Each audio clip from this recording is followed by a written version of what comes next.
देखो हमने गाउट पढ़ रहे थे, तो गाउट का हमने इंट्रोडक्शन और क्या उसके कारण है, क्या रिस्क फैक्टर है और क्या क्या उसके मेन की सिम्टम्स होंगे।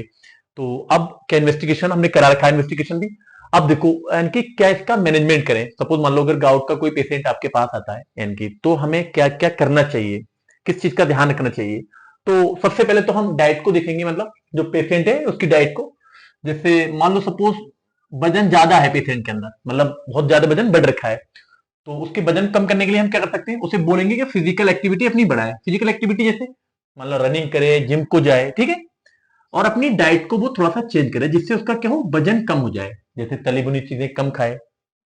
अब देखो डाइट क्या होनी चाहिए गाउट के पेशेंट के लिए। जैसे नॉन वेज यानी कि प्रोटीन वाली चीजों से बचना चाहिए। नॉन वेज में जैसे रेड मीट, रेड मीट जैसे मेमल्स होते हैं, जैसे भैंस है, बकरी है, या दालें, जितनी भी दालें हैं उनसे बचना चाहिए, जैसे मसूर की दाल, उड़द की दाल, ठीक है। और फैटी फूड जैसे समोसा, पकौड़े, इससे बचना चाहिए। देखो वेजिटेबल खा सकता है यानी कि बहुत आराम से जो गाउट का पेशेंट है जिससे यूरिक एसिड बढ़ रखा है, लेकिन कुछ मतलब वेजिटेबल्स ऐसी होती है जिससे यूरिक एसिड बढ़ जाता है। जैसे पालक, पालक से क्या होता है, उससे यूरिक एसिड बढ़ जाता है। जैसे मटर है, तो मटर से भी यूरिक एसिड बढ़ जाता है, या गोभी है, या मशरूम। तो इस इन सब्जियों से बचना है तुम्हारे लिए, ठीक है। बाकी सब्जी यूज कर सकते हैं आराम से। और वाटर इंटेक को बढ़ाना है, यानी कि ज्यादा पानी पीना है, लगभग 5 लीटर लगभग लगभग पानी तुम्हें पीना है। जैसे मान लो अगर आप 2 लीटर पीते, 3 लीटर या 4 लीटर। एल्कोहल अगर कोई व्यक्ति पीता है तो पूरी तरह से उसे स्टॉप करना पड़ेगा, ठीक है। कोल्ड ड्रिंक जैसे थम्स अप है, कोको कोला है, ठीक है, जितनी तुम जानते हो कोल्ड ड्रिंक कौन कौन सी होती है, तो इसको नहीं पीना है बिल्कुल भी। सॉफ्ट ड्रिंक यानी कि जिसमें फ्रक्टोज की मात्रा बहुत ज्यादा होती है, जैसे लाइक बियर, तो इससे आपको बचना है, ठीक। अब देखो अगर मान लो अब कौन कौन सी हम ड्रग्स यूज कर सकते हैं। मान लो कोई पेशेंट अगर आपके पास आता है, तो तुम्हें कौन सी ड्रग्स देनी चाहिए। तो सबसे पहले तो जैसे दर्द हो रहा होगा उससे पेशेंट को बहुत ज्यादा, तो दर्द को निकालने के लिए यानी कि दर्द कम हो जाए इसका, तो हम एनसेड यूज करते हैं। एनसेड मतलब non steroidal anti inflammatory drugs. तो बहुत सारी होती हैं, जैसे मैंने कुछ लिख रखी हैं, जैसे नेप्रोक्सिन है, इंडोमेथासिन है, या आइबुप्रोफेन, ठीक। तो डोज जैसे नेप्रोक्सिन की 500 मिलीग्राम होती है, टीडीएस में की दिन में 3 बार यूज करते हैं। या इंडोमेथासिन है 5 मिलीग्राम होती है, सॉरी 50 मिलीग्राम होती है, टीडीएस में यूज करते हैं। तो इसे लगभग हमें कब तक यूज करनी पड़ेगी, 2 वीक यानी कि 2 सप्ताह तक, लगभग लगभग 15-16 दिन तक, ठीक। अगर अटैक आता है, फर्स्ट अटैक की बात चल रही है, यानी कि फर्स्ट अटैक पहली बार अगर गाउट का अटैक हुआ है। फिर दूसरी कौन सी ड्रग्स दे सकते हैं, यानी कि कॉल्चिसिन। कॉल्चिसिन की डोज की अगर बात करें तो 0.6 मिलीग्राम इसकी हम यूज करते हैं, ठीक है।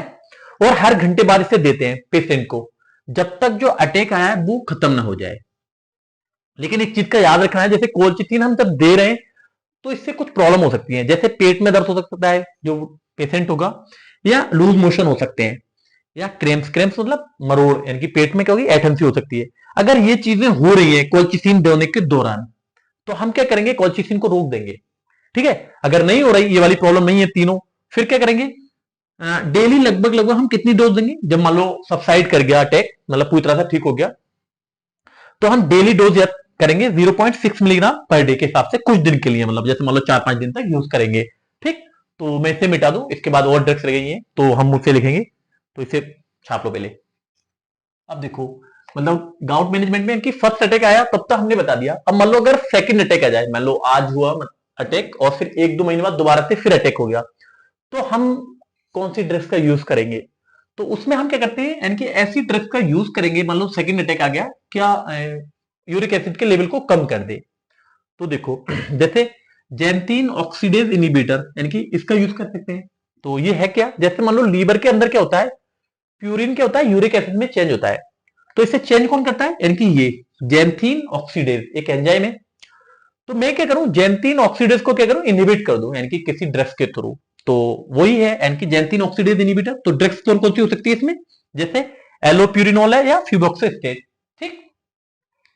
दूसरी ड्रग्स कौन सी हो सकती है जिससे यूरिक एसिड का लेवल कम हो जाए, जैसे यूरिकोस्यूरिक ड्रग्स होती है। तो ये होती कौन सी है, जैसे मान लो लीवर के अंदर क्या हुआ, प्यूरिन से यूरिक एसिड का निर्माण हुआ, ये ब्लड के थ्रू क्या हुआ, किडनी में गया यूरिक यूरिक एसिड।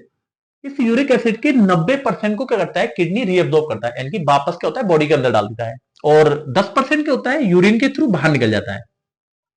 तो मैं क्या करूं, ऐसी ड्रग्स का यूज करूं यानी कि इसके रीएब्जॉर्प्शन को रोके, यानी कि वापस शरीर में डालने से। तो इसमें कौन सी होती है, यूरिक एसिड, यूरिक ड्रग्स होती है, जैसे प्रोबेनासिड है, या सल्फिन पायरिजोन है, या लेसिनोरेट। ठीक। और जैसे एनसेड भी हम देते हैं, और स्टेरॉइड। तो देखो होता क्या है, जैसे मान लो ऐसी मैंने कोई ड्रग्स यूज की जो यूरिक एसिड के लेवल को कम कर रही है, तो क्या हुआ, यूरिक एसिड का लेवल जब कम होता है ब्लड के अंदर, तो जो डिपोजिट हो रखा है बॉडी के अंदर, जैसे किडनी के अंदर है तुम्हारा, या मान लो ब्लड वेसल्स के अंदर है, तो वो क्या होता है, वो बाहर आने लगता है, यानी कि ब्लड के अंदर। ठीक है। तो सेकंड अटैक, यानी कि फिर भी अटैक आ सकता है, यानी कि हमने यूरिक ड्रग की, ये की, मतलब जो यूरिक एसिड को कम कर रही है ब्लड में। अब जब ब्लड के अंदर यूरिक एसिड कम हो जाएगा, जो डिपोजिट है वो वापस क्या होगा, ब्लड के अंदर आने लगेगा, तो फिर अटैक आ सकता है। तो इसे रोकने के लिए हम क्या करते हैं, एनसेड का भी यूज करते हैं हाथ के हाथ, यानी कि ताकि अगर अटैक आ जाए तो उसे सबसाइड किया जा सके, और स्टेरॉइड का। ठीक है। तो आज इसका मैनेजमेंट